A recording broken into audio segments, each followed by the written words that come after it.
الحمد لله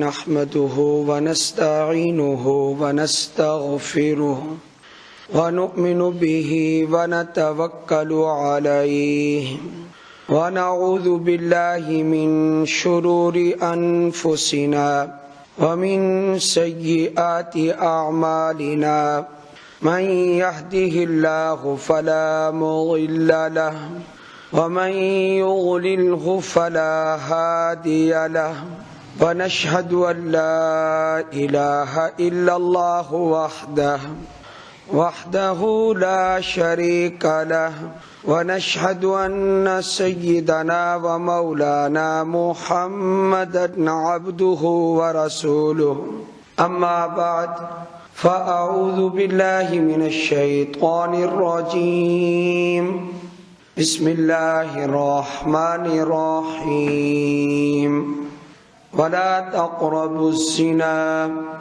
إنه كان فاحشة وساء سبيلا قال النبي صلى الله عليه وسلم إذا لم تستحي فاصنع ما شئت صدق الله العظيم وصدق رسوله النبي الكريم اللهم صل على محمد وعلى آل محمد كما صليت على إبراهيم وعلى آل إبراهيم إنك حميد مجيد اللهم بارك على محمد وعلى آل محمد كما باركت على إبراهيم وعلى آل ابراہیم انک حمید مجید۔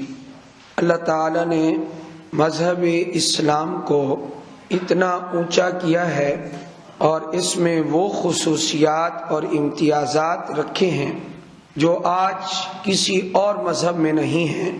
انگریزوں کی چال ایسی چلی ہوئی ہے کہ مسلمان بلا غور و فکر ان کے پیچھے چل رہے ہیں۔ کوئی بھی موقع آتا ہے تو یہ ان سے بھی بڑھ چڑھ کر ان کا تہوار مناتے ہیں اور ان کی رسومات میں شامل ہوتے ہیں۔ ہندوؤں نے بسنت کو جاری کیا تو وہ بسنت مسلمانوں نے اتنا ترقی یافتہ بنا دیا کہ ہندوستان کے ہندو اور سکھ وہ پاکستان میں بسنت دیکھنے کے لیے آتے تھے۔ کوئی بھی ایسا تہوار جو غیر مسلمین کا ہو مسلمان اس کو بہت اچھے طریقے سے لیتے بھی ہیں اور چلتے بھی ہیں۔ یہ غور و فکر نہیں کرتے کہ اس کا ہمارے مذہب سے کوئی تعلق نہیں ہے۔ یعنی یوں آپ سمجھ لیں کہ مذہبی سوچ، مذہبی جذبہ، اسلامی جذبہ مسلمانوں میں اس وقت مدھم پڑ گیا ہے۔ اب تو وہ رسومات جو سالہ سال سے رائج ہیں ان کو کوئی غیر مسلم رسم ہی نہیں سمجھتے، بلکہ سمجھتے ہیں کہ یہ تو ایک عام سی چیز ہے۔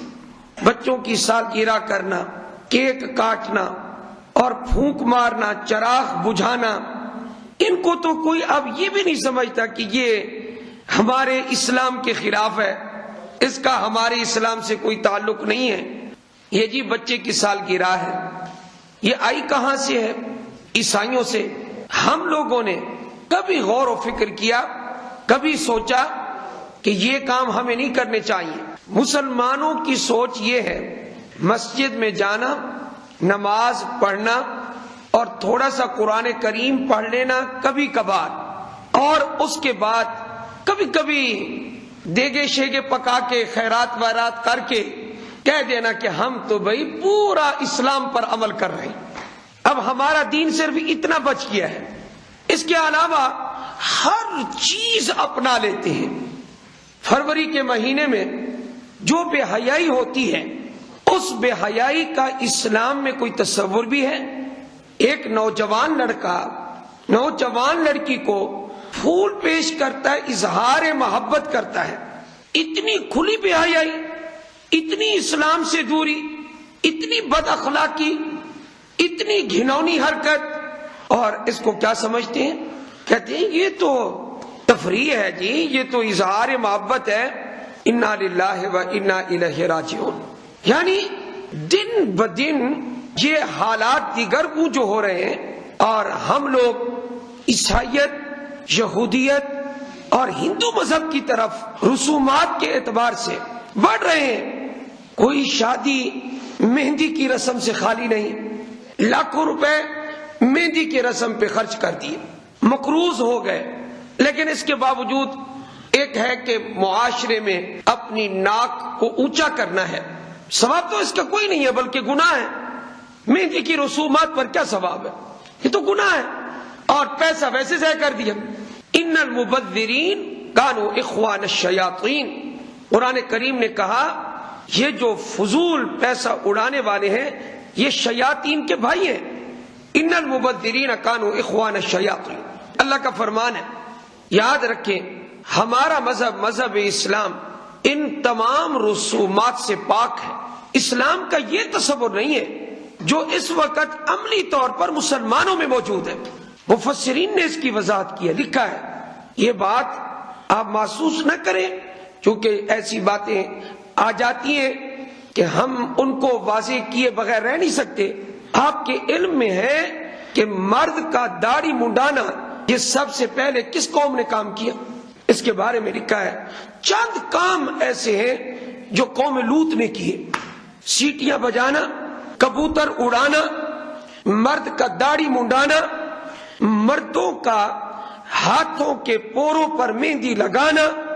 یہ سارے کام کس قوم نے پہلے ایجاد کیے؟ لوط علیہ السلام کی قوم نے. اور اس قوم کا جو انجام ہوا آج بھی بحر مردار اس کی دلیل ہے. بحر مردار دنیا کی سب سے پست جگہ ہے. پوری دنیا میں سب سے زیادہ نیچے والی جگہ یہ بحر مردار ہے، بحر میت ہے. اور اس جگہ کا حال یہ ہے کہ کوئی پرندہ وہاں زندہ نہیں رہ سکتا. جہاں اللہ نے اس قوم کو تباہ کیا تھا وہاں کا پانی کڑوا ہے. اس وقت سے کڑوا آج تک کڑوا چلا آ رہا ہے. یہ اس قوم کا کام ہے. لیکن چونکہ یہ عیسائی بھی داڑھی منڈاتے ہیں، رکھتے بھی ہیں، منڈاتے بھی ہیں، اور انگریزوں سے یہ کام چلا، مسلمانوں نے کہا ٹھیک آؤ یہ کام ہم بھی کریں گے. سالگرہ انگریزوں نے کی، انہوں نے کہا ہم بھی کریں گے. اب یہ 14 فروری کو پھول پیش کرنا ایک نوجوان لڑکے کا، نوجوان لڑکی کو راستے پر کسی کی بیٹی جا رہی ہے، کسی کی بہن جا رہی ہے، اور ایک نوجوان اچکا وہ سامنے آتا ہے اور اس کو پھول دے دیتا ہے. یہ کیسی بے حیائی ہے. ہمارا ملک اسلامی ملک ہے، ہمارا ملک اسلامی جمہوری ملک ہے، اور دنیا یہ سمجھتی ہے سب سے زیادہ اسلام پاکستان میں ہے. دنیا یہ سمجھتی ہے. لیکن اس وقت پاکستان کا حال آپ کے سامنے میں نے ذکر کر دیا کہ 14 فروری کو آپ ایسے واقعات دیکھیں گے. ہر سال آپ دیکھتے بھی ہیں، سنتے بھی ہیں. حالانکہ یہ بچیاں، لڑکیاں، ان کے بارے میں ہم نے بچپن سے سنا. کیا کہتے تھے بزرگ، پرانے بزرگ، کہ بیٹی بیٹی ہے چاہے وہ کافر کی بیٹی کیوں نہیں. یہ ہم سنتے تھے. آج حیا ختم، اور اصل چیز حیا ہے. حیا وہ ختم تو سب کچھ ختم ہو گیا. جنازہ نکل گیا. ایک حدیث آپ کو میں سناتا ہوں، مشکات میں ہے اور باقی کتب حدیث میں بھی ہے. نبی اکرم صلی اللہ علیہ وآلہ وسلم نے ارشاد فرمایا اذا لم تستحی فاصنع ما شئت. جب تیرے اندر حیا نہ رہے، حیا اندر سے نکل جائے. نبی اکرم صلی اللہ علیہ وسلم کا فرمان پر حق ہے. آدمی یہ کام کب کرتا ہے؟ کسی کی لڑکی کو چھیڑنا، بد نظری کرنا، گھور کر دیکھنا، یہ کب کرتا ہے آدمی؟ یہ اس وقت کرتا ہے جب اس حدیث کا مضمون سامنے رکھے، پھر آپ کو پتہ چلے گا کہ یہ کب کرتا ہے بندہ. فرمایا اذا لم تستحی، پاک نبی صلی اللہ علیہ وسلم نے فرمایا جب تیرے اندر حیا نہ رہے، حیا تیرے اندر سے ختم ہو جائے، فاصنع ما شئت، پھر جو چاہے تو کر. یعنی تجھ سے ہر قسم کا گندا کام ہو سکتا ہے. کیوں؟ اس لیے کہ گندے کاموں سے روکنے والی چیز ایک ہی تھی. وہ کون سی چیز تھی؟ حیا. اب حیا نہ رہا، شرم نہ رہی، بے حیائی آ گئی، اس کے بعد اب تیری مرضی، جو تو چاہے کر، فصنع ما شئت۔ نبی علیہ الصلوۃ والسلام نے تمام برائیوں سے روکنے والی چیز ہمیں بتا دی ہے۔ وہ کون سی چیز ہے جو آپ کو ہر قسم کی برائی سے روکے گی؟ وہ ہے شرم و حیا۔ شرم و حیا نہیں ہے پھر کچھ نہیں ہے۔ اور ایک حدیث میں فرمایا الایمان 77 شعبہ اعلاها قول لا الہ الا اللہ وادناها اماطۃ الاذی عن الطریق والحیاء شعبۃ من الایمان۔ آپ علیہ الصلوۃ والسلام نے فرمایا درخت کی جس طرح شاخیں ہوتی ہیں اسی طرح اسلام کے بھی شعبے ہیں، اسلام کی بھی شاخیں ہیں۔ ایک درخت کی جس طرح شاخیں ہوتی ہیں اسی طرح اسلام کی بھی شاخیں ہیں۔ اسلام کا ایک درخت ہے، اس کی شاخیں بہت ساری ہیں، اس کے شعبے بہت سارے ہیں۔ کتنے شعبے ہیں؟ فرمایا نبی اکرم صلی اللہ علیہ وآلہ وسلم نے 70 سے زائد اس کی شاخیں ہیں۔ الایمان 70 شعبہ۔ آپ علیہ الصلوۃ والسلام نے فرمایا 70 سے زائد اس کی شاخیں ہیں، اور سب سے اعلیٰ شاخ وہ بھی بتا دی اور سب سے ادنا شاخ وہ بھی بتا دی۔ یہ دو شاخوں کی نشاندہی اس حدیث میں موجود ہے، اور درمیان والی شاخوں میں سے ایک شاخ کا ذکر کیا ہے۔ 3 شاخوں کا ذکر، اسلام کی 3 شاخوں کا ذکر اس حدیث میں موجود ہے۔ سب سے اعلیٰ شاخ اسلام کی، سب سے زیادہ مضبوط اور بلند شاخ، سب سے اونچی شاخ اسلام کی، سب سے اعلیٰ اور بلند شعبہ اسلام کا وہ کون سا ہے؟ قول لا الہ الا اللہ۔ یہ کہنا کیا کہ اللہ کے سوا کوئی عبادت کے لائق نہیں، یہ سب سے اونچا شعبہ ہے، قول لا الہ الا اللہ۔ سب سے ادنا شعبہ اسلام کا وہ کون سا ہے؟ اماطۃ الاذی عن الطریق۔ راستے میں کوئی بھی تکلیف دہ چیز پڑی ہے، کوئی کانٹا ہے، کوئی اینٹ ہے، کوئی روڑا ہے، اٹکنے والی چیز ہے، آپ اس کو ایک طرف کر دیتے ہیں۔ حضور اکرم صلی اللہ علیہ وآلہ وسلم نے فرمایا یہ بھی ایمان کا ایک شعبہ ہے، جو آپ نے راستے سے تکلیف دہ چیز ہٹا دی ہے۔ ایک حدیث میں آتا ہے ایک درخت تھا راستے پر، اس کی ایک ٹہنی تھی، اور آنے جانے والے بیچارے اس ٹہنی کی وجہ سے تکلیف زدہ تھے، اٹک جاتی تھی، کبھی کپڑے کے ساتھ کبھی جسم کے ساتھ۔ آپ علیہ الصلوۃ والسلام نے فرمایا ایک آدمی کے دل میں خیال آیا یہ درخت یہاں راستے کے بالکل کنارے پر ہے اور آنے جانے والوں کو یہ شاخ تنگ کر رہی ہے، اس نے وہ شاخ کاٹ دی، اور لوگ آتے تھے گزر جاتے تھے، کوئی بچ کے چلا گیا، کوئی اٹکا، کسی کے کپڑے پھٹ گئے، لیکن ایک نے کیا کام کیا، اس نے اس شاخ کو کاٹ دیا، آنے جانے والوں کے لیے آسانی ہو گئی۔ لیکن اتنا معمولی سا کام کرنے کی وجہ سے میرے آقا نے فرمایا صلی اللہ علیہ وآلہ وسلم نے، اللہ تعالی نے اس بندے کی اسی کام پر مغفرت فرما دی، بخشش فرما دی۔ یہ ایمان کا شعبہ ہے۔ میرے بھائیوں، اگر آپ اس بات کو سچائی کے ساتھ لیں، ہم لوگ دوسروں کی تکلیف کا خیال نہیں کرتے، اپنے گھر میں جھاڑو دے کر کوڑا جو ہے دوسرے کے دروازے کے قریب پھینک دیتے، اور اپنا فرش دھویا 100 اور پانی دوسرے کے گھر کے سامنے جمع ہو گیا، ہمارا حق ہے جی، ہمارا گھر ہے جی، واہ کیا کہنے، آپ کا حق ہے، آپ کا گھر ہے، اس دنیا میں صرف آپ ہی رہتے اور کوئی نہیں رہتا۔ ان چیزوں کا خیال کرنا ہمارا مذہب اس کی تعلیم دیتا ہے۔ بعض لوگ ایسے ہوتے ہیں کہ تسبیح بھی ان کے ہاتھ میں، نماز بھی ہے، ہر چیز موجود ہے، لیکن جب ایسے معاملات میں آتے ہیں، ہمارا گھر ہے جی، ہم نے دھونا ہے، سارا دریا بنا کے راستے میں کھڑے کر دیا۔ آنے جانے والے کہتے ہیں یار کیسے لوگ ہیں یہ، جنہوں نے ہمیں تنگ کر رکھا ہے۔ یہ ایمان کا ایک شعبہ ہے، مسجد کو صاف رکھنا یہ ہم سب کی ذمہ داری ہے، اللہ کا گھر ہے۔ تو میں عرض یہ کر رہا ہوں کہ سب سے اعلیٰ شعبہ لا الہ الا اللہ، اور سب سے کم تر درجہ نیکی کا جو میرے اور آپ کے نبی نے فرمایا صلی اللہ علیہ وآلہ وسلم، وہ راستے سے تکلیف دہ چیز کو ہٹا دینا، ڈالنا نہیں، ہٹا دینا۔ اور درمیان والی شاخیں 70 سے زائد شاخیں ہیں تو درمیان والی شاخ کون سی ہے؟ آپ نے فرمایا درمیان والی شاخیں بہت ہے، اعلیٰ بتا دی، ادنا بتا دی، اب درمیان والی شاخوں میں سے جو بہت زیادہ ہیں ان میں سے خصوصیت کے ساتھ ایک شاخ کا ذکر کیا۔ اس کا خیال رکھنا وہ کون سی شاخ ہے جس کا میرے نبی نے اہتمام کے ساتھ ذکر کیا ہے صلی اللہ علیہ وآلہ وسلم۔ فرمایا والحیاء شعبۃ من الایمان، اور یاد رکھنا کہ حیا ایمان کا بہت بڑا شعبہ ہے۔ یہ حیا ایمان کا بہت بڑا شعبہ ہے۔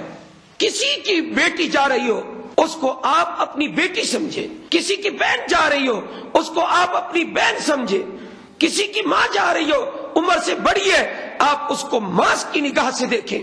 ہمارے نبی نے صلی اللہ علیہ وآلہ وسلم نے جو تربیت صحابہ کی تھی وہ تربیت یہی تھی، بری نگاہ ہم چھوڑ دیں، بری نگاہ ختم کر دیں ہم۔ اللہ تعالیٰ نے یہ نہیں فرمایا زنا نہ کرو، یہ نہیں فرمایا، اللہ نے فرمایا ولا تقربوا الزنا، زنا کے قریب بھی نہ جاؤ۔ اب ایک نوجوان لڑکا جب پھول پیش کرے گا وہ لڑکی دو حال سے خالی نہیں، یا تو وہ لڑکی بھی آزاد سے ان کی مالک ہے تو دونوں کی ملاقات، دونوں کا بولنا، دونوں کا ملنا یہ گناہ ہوگا، یا وہ لڑکی بالکل شریف ہوگی اور اس لڑکی کو تم نے تنگ کیا، اس نوجوان نے تنگ کیا، اور آج کسی کی بیٹی کو تنگ کرو گے تو امام شافعی رحمہ اللہ کا ایک قول میں سنایا کرتا ہوں۔ امام شافعی رحمہ اللہ فرماتے ہیں الزنا قرض، زنا قرض ہے، زنا قرض ہے، آج کوئی کرے گا کل کو وہی بدلہ تمہاری کسی محرم عورت سے لیا جائے گا، بہن، بیٹی، ماں، کسی سے لیا جائے گا، اور اس وقت کی رسوائی بڑی رسوائی ہے۔ فرمایا ولا تقربوا الزنا انہ کان فاحشہ، بے حیائی ہے، وساء سبیلا، برا راستہ ہے۔ اللہ کا خوف، آپ نے وہ قصہ نہیں پڑھا؟ 3 آدمی بنی اسرائیل کے بڑے نیک اس وقت تھے، اسلام سے پہلے کی بات ہے نا، ایک بارش آئی زور کی تو غار میں چھپ گئے، اوپر سے چٹان نیچے لڑھکتی ہے تو دہانا بند ہو جاتا ہے۔ اب وہ مایوس ہو گیا زندگی سے، ہر ایک نے کہا اپنا کوئی نیک عمل اللہ کے سامنے پیش کر کے دعا کریں، کوئی زندگی میں کوئی نیک عمل کیا ہو تو۔ ایک نے کہا کہ اے اللہ ایک مزدور آیا تھا، وہ اپنی مزدوری میرے پاس چھوڑ گیا، نہیں لے کر گیا، میں نے پھر اس سے جانور لیے، ایسا ایسا کاروبار میں اس کے پیسوں کو لگایا، جب وہ آیا بڑا ریوڑ ہو چکا تھا، اس نے کہا میں مزدوری چھوڑ گیا تھا، کہا مجھے یاد ہے، کہ وہ مزدوری میری اتنی بنتی ہے دے دو، کہا یہ سارا ریوڑ تیرا ہے، کہ میرا؟ آپ مذاق کرتے ہیں؟ کہا مذاق نہیں کرتا، یہ میں نے تجارت میں لگا دیا، بڑھا دیا، سارا ریوڑ لے جاؤ۔ اے اللہ اگر یہ میں نے کام تیری رضا کے لیے کیا ہے تو اس چٹان کو ہٹا دے۔ چھوڑ، تھوڑی سی چٹان ہٹ گئی، کیوں؟ سارے کام کرنے والا تو اللہ ہے، مشکلات سے نکالنے والا تو اللہ ہے۔ آپ ہوں گے، آپ میں سے کوئی ہوگا کیا فلاں زندہ پیر مردہ پیر کے پاس جاؤ آپ کی مشکلات حل ہوں گی، میرے پاس تو آؤ گے نا تو میں یہ کہوں گا کیا سوائے اللہ کے مشکل حل کرنے والا اور کوئی نہیں ہے؟ آپ کے ہوں گے، کوئی ہوں گے تو ہوں گے۔ ہمیں تو یہی سکھایا ہے، ہمارا خالق بھی اللہ، ہمارا رازق بھی اللہ، اور ہر کام کرنے والا بھی جی اللہ ہے، ہمیں تو یہ تعلیم دی گئی ہے۔ تو فرمایا دوسرے نے دعا کی، ایک اور کی دعا بھی سن لیں، اے اللہ میرے ماں باپ بوڑھے تھے اور میں بکریاں اپنے جانور چرا کے واپس آتا، پہلے اپنے بچوں کو دودھ دینے کی بجائے پہلے میں اپنے والدین کو دودھ دیتا تھا، اگر میری یہ نیکی، ایک رات کا واقعہ وہ جلدی سو گئے، مجھے آنے میں دیر ہو گئی، بچے مجھے کہتے رہے لیکن میں نے کہا نہیں، پہلے ماں باپ کا حق ہے، ساری رات دودھ لے کے کھڑا رہا، جب وہ صبح اٹھے تو پہلے ان کو میں نے پلایا، اگر یہ میں نے تیری رضا کے لیے کیا ہے تو اے اللہ اس چٹان کو تھوڑا سا ہٹا دے، اللہ نے اور ہٹا دیا اس کو۔ ایک نے کہا میری چچا زاد حسین و جمیل لڑکی، اس کو قرض کی ضرورت تھی، پیسوں کی ضرورت تھی، اس نے مجھ سے کہا، میں نے اس کو یہ کہا کہ پہلے میرا مطلب پورا کر پھر میں تجھے پیسے دوں گا۔ وہ عورت شریف تھی لیکن مجبور ہو گئی، جب عین وقت برائی کا برہنہ ہو چکے تھے، اس کی زبان سے صرف اتنا نکلا، یا عبداللہ اتق اللہ، اے اللہ کے بندے اللہ سے ڈر جا۔ میں نے فوراً اس کام کا ارادہ ترک کر دیا، اے میرے پروردگار اگر میں نے یہ تیری رضا کے لیے کیا ہے مشکل سے نکال دے ہمیں۔ اللہ نے ساری چٹان کو دور کر دیا اور تینوں کو نکال لیا وہاں سے۔ میرے بھائیو ہم کیا زندگی گزار رہے ہیں؟ ان نوجوان بچوں کو یہی ہم تعلیم دے رہے ہیں؟ راستے میں چلتی لڑکیوں کو چھیڑا کریں۔ ایک نوجوان میرے آقا کے زمانے میں صلی اللہ علیہ وآلہ وسلم کہتا جی میں مسلمان ٹھیک ہے میں ہو جاتا ہوں، نوجوان بالکل، لیکن میں جاہلیت میں ایک کام کرتا رہا، زمانہ جاہلیت میں، اور ایک نشہ چڑھ جاتا ہے آدمی کو، تو مجھے بھی ایک کام کا نشہ ہے، ایک اس کام کی آپ اجازت دے دیں آپ، کیونکہ ایک گندی عادت سی بن چکی ہے میری، میں مسلمان ہونے کے لیے تیار ہوں۔ آپ نے فرمایا ٹھیک ہے تو مسلمان ہو جا۔ وہ مسلمان ہو گیا۔ کہا کیا بات ہے؟ کہا جی میں تو عورتوں کا رسیا ہوں، میری نکاح گندی اور میرا دل گندا، اب اسلام اسے منع کرتا ہے، لیکن مہربانی فرمائیں آپ مجھے اجازت دے دیں۔ اس نوجوان نے کہا کہ حضور نے جیسے مجھے سمجھایا ایسا سمجھانے والا آج تک میں نے نہیں دیکھا۔ جیسے کس نے سمجھایا جی؟ حضور نے سمجھایا۔ حضور اکرم صلی اللہ علیہ وسلم نے مجھے قریب کر لیا، اور قریب کرنے کے بعد آپ نے کیا ارشاد فرمایا؟ آپ نے فرمایا تو جس سے بھی بدکاری کرے گا مجھے یہ بتا، وہ کسی کی بہن ہوگی نا، وہ کسی کی پھوپھی ہوگی، وہ کسی کی بیٹی ہوگی، جس کو بھی تو ستائے گا آخر ہے نا؟ اس نے کہا جی ہاں بالکل، وہ کسی کی کوئی نہ کوئی رشتہ دار تو ہوگی۔ آپ علیہ السلام نے فرمایا کیا تو یہ پسند کرتا ہے تیری بہن کے ساتھ کوئی کرے، تیری والدہ کے ساتھ ایسا کام ہو، تیری پھوپھی کے ساتھ، تیری خالہ کے ساتھ کوئی ایسا کام ہو، تو پسند کرے گا؟ نوجوان ایک ایک بات پہ کہتا تھا جی نہیں نہیں۔ حضور نے فرمایا پھر دوسرے لوگوں کو بھی ایسا ایذا میں نہ ڈال، تکلیف نہ دے، اور لوگ بھی اس بات کو پسند نہیں کرتے۔ کہتے حضور نے ایسے انداز میں سمجھایا میرے دل سے برائی نکل گئی، ختم ہو گئی۔ اور باقی صحابہ کہتے ہیں اس نوجوان کو ہم مدینے کی گلیوں میں چلتا ہوا کس طرح دیکھتے تھے؟ فرمایا پاس سے عورت گزر بھی جاتی وہ نگاہ اٹھا کر بھی نہیں دیکھتا تھا۔ یہ تھے ہمارے نبی کے تربیت یافتہ ستارے۔ اصحابی کن نجوم بأیہم اقتدیتم اہتدیتم، میرے جس صحابی کے پیچھے چلو گے ہدایت پاؤ گے۔ صحابہ کو ہدایت کس سے ملی؟ اللہ نے حضور پاک کے ذریعے ان کو ہدایت عطا فرمائی صلی اللہ علیہ وآلہ وسلم۔ انشاءاللہ زندگی میری آپ کی باقی، اگلے جمعہ پر انشاءاللہ سید الصحابہ حضرت سیدنا ابو بکر صدیق کا ذکر کریں گے رضی اللہ تعالی عنہم اجمعین، وآخر دعوانا ان الحمدللہ رب العالمین۔